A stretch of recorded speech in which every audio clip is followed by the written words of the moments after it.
안녕하세요. 역사를 좋아하는 브랜드입니다.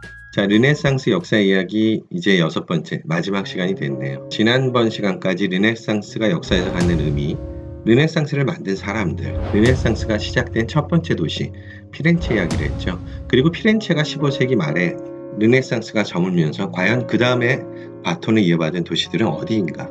그 이야기를 해보도록 하겠습니다. 15세기 말에서 16세기 초까지 그 두 번째 중심은 로마로 르네상스가 옮겨오게 되죠. 그리고 여기에서 여러분들이 중요시 해야 될 부분은 우리는 종교개혁이 르네상스 끝나고 나서 있다고 생각을 하고 있지요. 그리고 그렇게 배운 교과서들도 있습니다. 종교개혁은 르네상스가 끝난 후가 아니라 르네상스 시대 안에서 일어난 사건으로 1521년 루터 파문 그 얘기를 하고 있는 것이죠.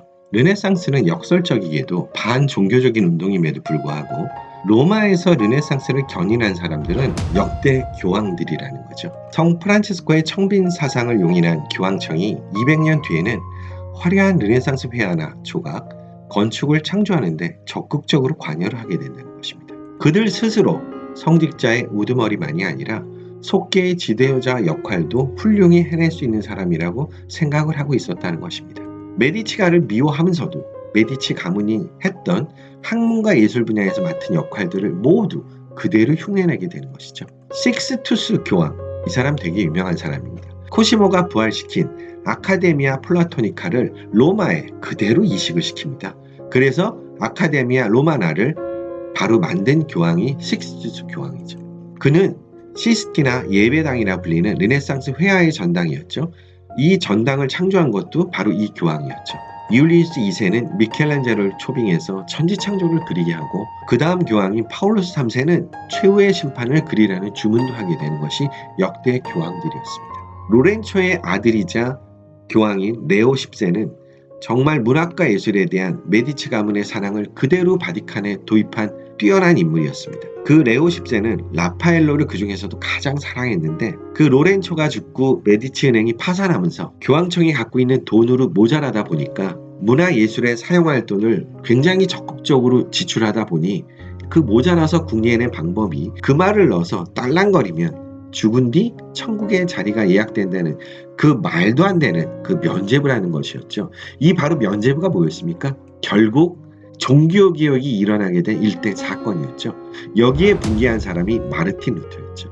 이탈리아 사람은 그냥 넘어갔는데 독일에 있는 루터는 그냥 넘어가지 않았죠. 교황에 항의하고 프로테스탄트를 선동합니다. 그리고 로마 카톨릭 교회에서 분리를 선언하면서 종교개혁이 불을 굽게 되는 것이 르네상스, 바로 로마의 르네상스 시대 안에 종교개혁이 들어가 있다는 것이죠. 프랑스 군대가 이탈리아를 침략하게 되자 알렉산드르 6세 교황은 로마를 교황청을 군사 강국으로 만들고자 하죠. 코시모와 로렌초의 메디치 가문은 평화시대 현상 유지 정책이었지만 그러한 정책이 평화시대에는 어울렸지만 이렇게 난세가 오는 침공이 들어오고 하는 난세에는 그런 시점이 가고 있다는 것을 교황은 깨닫게 됩니다. 그래서 알렉산드르 6세 교황과 그의 아들 체사르 보르자는 이탈리아 중부를 지배하는 교황청을 군사 강국으로 만들려고 그랬죠. 이 정치의 합리성을 이론화한 것이 여러분들이 정말 잘 아는 마키아벨리의 군주론이었다는 것이죠.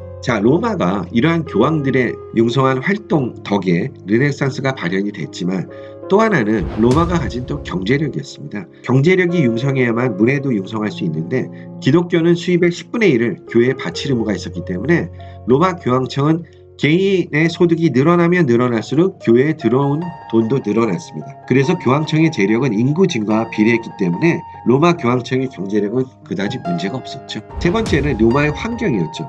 르네상스 정신의 발화점은 뭐였죠? 고대 부흥이었죠. 그리스 로마 시대로의 회귀. 일단 르네상스 정신에 물들기 시작하니까 로마가 피렌체보다 환경이 훨씬 유리해집니다. 왜?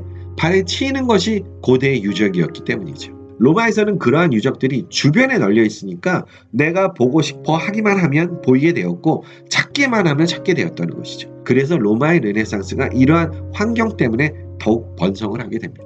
이 로마의 르네상스는 이제 어디로 옮겨가게 되냐면 16세기에는 자유의 상징이라고 그러는 베네치아로 옮겨갑니다.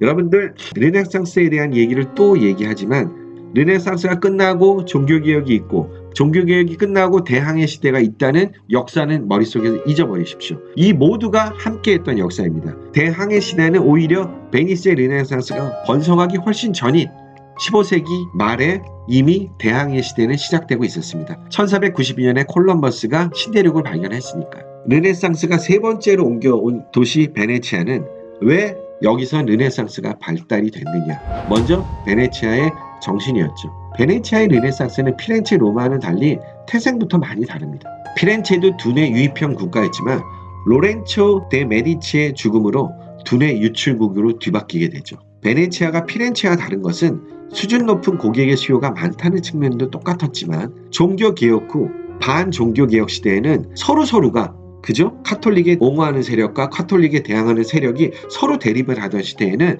굉장히 어느 시대에도 자유가 쉽지 않았죠. 그 시대에는 중요했던 것이 자유였죠.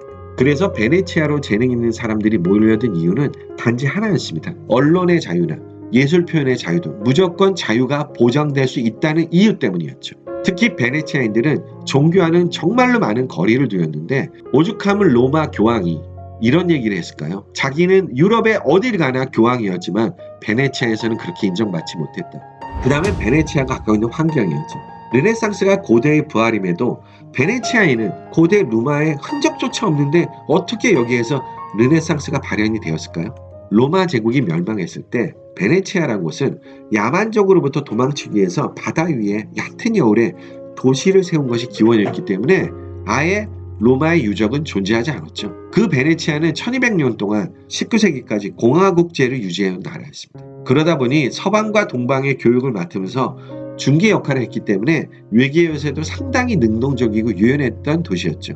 이 말은 새로운 것을 받아들이는데 전혀 주저함이 없는 도시라는 것이었다는 겁니다. 또 하나 베네치아가 르네상스가 발현이 될 수 있었던 이유는 출판술이었습니다. 15세기 인쇄술은 독일의 쿠텐바르크가 고안했지만 실제로 16세기에 인쇄업이 번창하는 곳은 베네치아가 됩니다. 고전을 라틴어 대역까지 붙여서 출판도 하기도 하고, 자, 그 당시에는 굉장히 책이 커가지고 들고 다니는 건 상상도 못했습니다. 그러나 학생도 들고 다니는 대중적, 우리가 여기선 문고본이라고 그러죠. 조그만 소책자가 고안해서 처음으로 출판된 것도 바로 베네치아였다는 것이죠. 그래서 베네치아는 모든 것을 베네치아풍으로 만들어내기 시작합니다. 그렇다고 베네치아가 고대 부흥에 전혀 무관심한 건 아니었습니다. 터키 위협을, 오스만 제국의 위협을 피해서 망명한 비잔틴 제국 사람들이 가져온, 비잔틴 제국이 뭐였죠? 로마가 갈라지고 난 동로마 제국의 사람들이었죠. 그들은 그리스와 로마의 고전과 유품들을 잘 보관하고 있던 나라였습니다. 그 고전들이 그들로부터 전해지게 돼서 그렇게 공립도서관을 만들게 됩니다.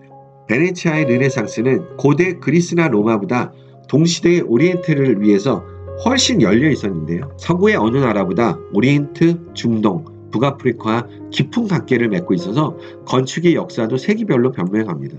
14세기 간소화에서 화려한 다시 웅장한 양식으로 변모해가죠. 자, 피렌체에 메디치가가 있었다면 로마에는 교황이 있었고, 그럼 16세기 베네치아에는 누가 있었을까요? 대통령이라고 그러는 통령을 지낸 안드레아 그리티가 있었다는 것이죠. 그는 문화를 창조하려면 이질 분자의 유입이 따른 자극이 반드시 필요하다고 생각했고, 그리티는 베네치아 다움을 꼭 고집하고 보존할 생각을 하지 않고 오히려 그걸 허물어 버립니다. 그것이 오히려 베네치아 다움을 창설할 수 있는 훌륭한 견인차가 되었죠. 이렇게 베네치아의 르네상스 기질은 오래도록 남아있어서 그 후로부터 200년 후에 비발디 같은 음악가를 배출하게 될 정도로 베네치아의 르네상스는 굉장히 훌륭한 토대가 되죠. 이렇게 여러분들 피렌체에서 로마로, 로마에서 베네치아로 르네상스가 옮겨가며 르네상스 시대가 화려한 그 시대에 접어들게 되고요. 이상으로 제가 르네상스에 대한 이야기를 6편에 대해서 만든 사람들과 르네상스를 시작한 도시들에 대한 이야기에 대해서 마치도록 하겠습니다. 그동안 시청해 주셔서 대단히 감사합니다.